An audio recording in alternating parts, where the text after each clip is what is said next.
No, the occult would be in a way the counter concept in a sense, which retains a sense of mystery somehow, but returns the human. I mean, it reintroduces perception. Oh. The root word there might be occult. When people talk about, especially in the media, the stock market, there is a strong tendency aggressively to return it to a cult and personality basis. Yeah, the market's angry, the market's upset, and Norsetina. Plus actual people, the Sage of Omaha, Warren Buffett and so on. Exactly. Faces of the market.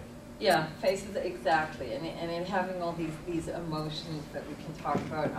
Norsetina also has an article about traders and what they think that market is, like how they perceive it. They call it a third kind of being, and they see it as this big giant being that gets mad and stuff. And their practices in following it, they talk about it being instinctual. It's something you can't learn. It's about the occult. You have to have a feel for it.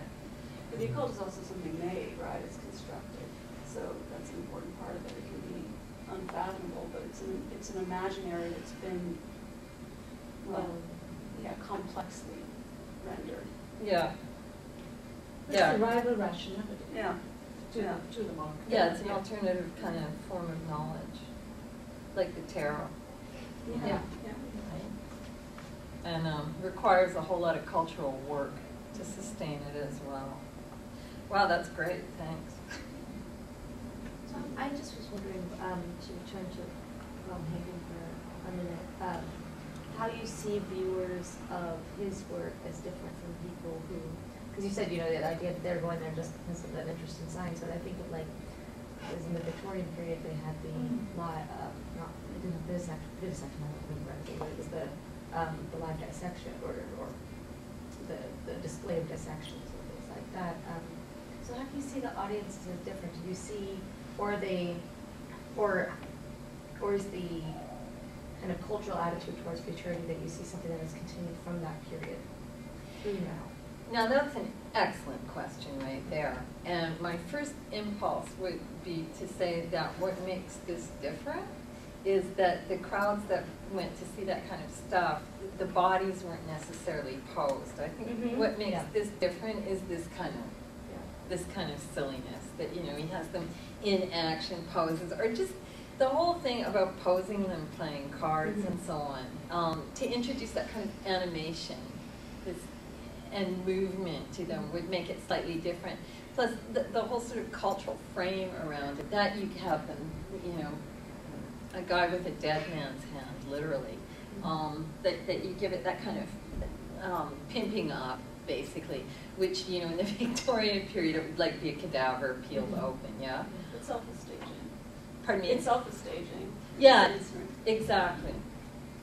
But that's just my very first impulse. And so do you think the impulses of the audiences are different as well?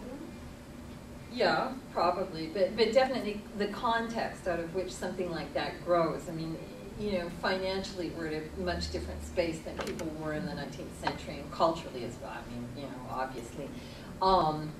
So yeah, it would be a complex between the reception of the things, why people think they're going to see them, a certain kind of sensationalism and voyeurism. I mean, certainly the Victorian Spectator was into sensationalism, but this is clearly a different kind, and it's kind of humanizing it through creating these, silly little scenarios that he gets up to. That's my guess, but that was a really good question.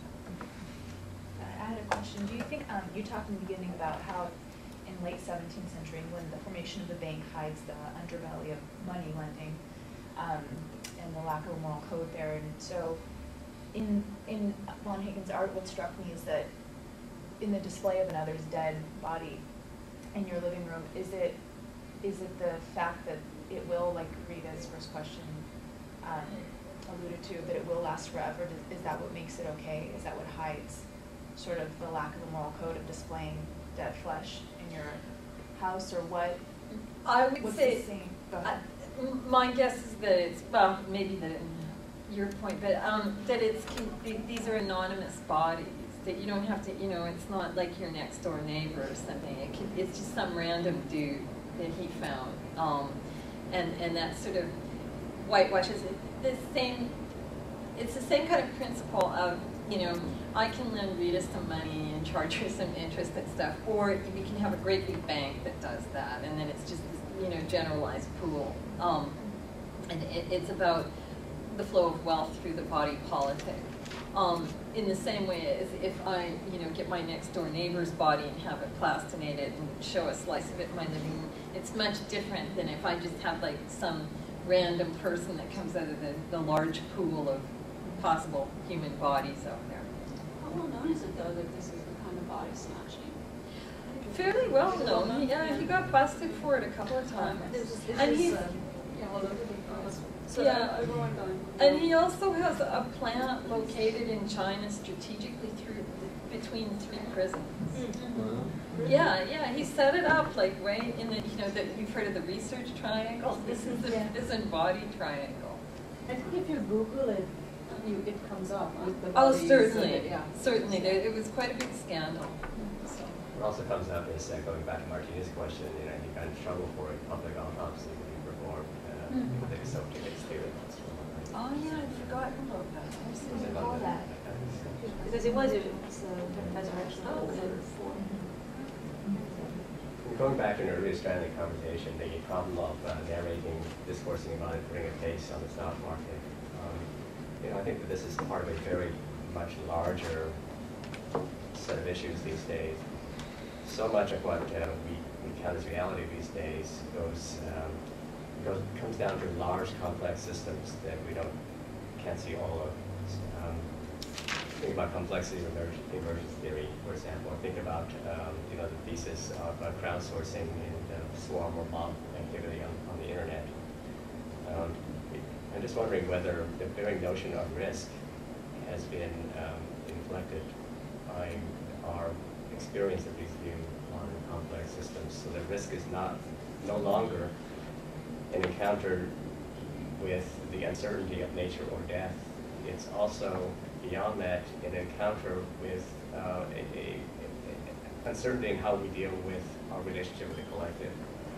That is, our relationship with the collective now has to be thought through in human terms of probability, of actuarial tables, of all those algorithms, all those things that make, you know, the rightless country want to regress to a notion of individual healthcare rights as opposed to spread complex rights that no one can actually understand. It could very well be, in other words, I'm speculating that risk for us now simply is the experience of the collective. We don't have a natural way of understanding where we are in a larger systemic collective whole that is global in scale, that has no faces that we're familiar with. Yeah. Well, the history of insurance, you know, Mutual of Omaha, it's about people, you know, pooling their resources to make risk a collective thing. I was just wondering if one way of mitigating risk, or is a certain way of creating the icon, or dealing with that question of complexity. I mean, when you think about risk and where you're going to invest, and visualizing it, Steve Jobs and his job talk is certainly one way of seeing, you know, kind of a projection forward and visualizing it and feeling a certain kind of safety under his iconography. I don't know if that... Security measure. Yeah. Well, it's like, you know, these derivatives packages. You parse it out far enough and then repackage them and redistribute. And the idea was that that was going to be really, really safe, because you would parse risk out. It would trickle down. It would trickle across the system, so you wouldn't have risk located in any one particular package in its 100%, you know, fully present value, so that if it was spread out thin enough, the system could never crash, and it was supposed to be extremely safe, right? That was the whole idea, and of course we all know what happened. So. And thinking about spreading that risk out thinly, quite literally, if we think about the body slices and containing risk in a kind of body, right? And if we think about biotechnology as a way of containing risk also by keeping cell lines alive forever, right? This is keeping people dead forever, right? Yeah. And so I think there's something interesting going on there too.